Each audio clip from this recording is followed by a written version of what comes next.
Programang ito ay rated SPG, striktong patnubay at gabay ng magulang ang kailangan. Mabuti na nga lang ay nailigtas ni Tanggol si Ponggay dahil kung hindi ay magiging biktima din siya ni Rocky Boy. Utang na ni Ponggay ang buhay niya kay Tanggol kaya wala na siyang magagawa kundi makipagkampihan dito, lalo na't iisa ang kanilang layunin. Ito ay kalabanin ng pamilya Mondragon. Simula ngayon ay mauunawaan na ni Ponggay na tama nga ang ipinaglalaban nila Tanggol. Samantala, bagamat hindi na sukol ni Tanggol si Divina ay nakaganti pa rin siya dito dahil bugbog sarado niya si Rocky Boy. Kaya iiyak itong si Divina kapag makita niya na winasak ni Tanggol ang muka ng kanyang anak.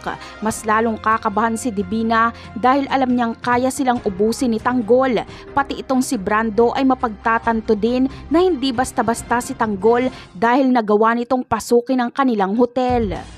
Habang si Rocky Boy naman ay galit na galit, si Divina ang kanyang sisisihin dahil gulo lang umano ang dala ni Divina. Ganun pa man ay sabik si Rocky Boy sa ganti kay Tanggol, kaya hantingin niya na ito. May kondisyon si Rocky Boy sa nanay niyang si Divina. Papatawarin niya lang ito kung magagawa ni Divina na iharap si Tanggol kay Rocky Boy ng buhay dahil gusto ni Rocky Boy na siya ang tatapos kay Tanggol dahil papahirapan niya muna ito.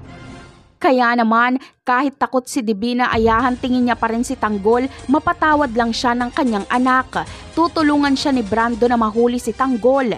Kaya bago mapas lang ni Tanggol si Divina ay dadaan muna siya kay Brando. Kailangan niya munang makaharap ang taong nagprotekta kay Divina.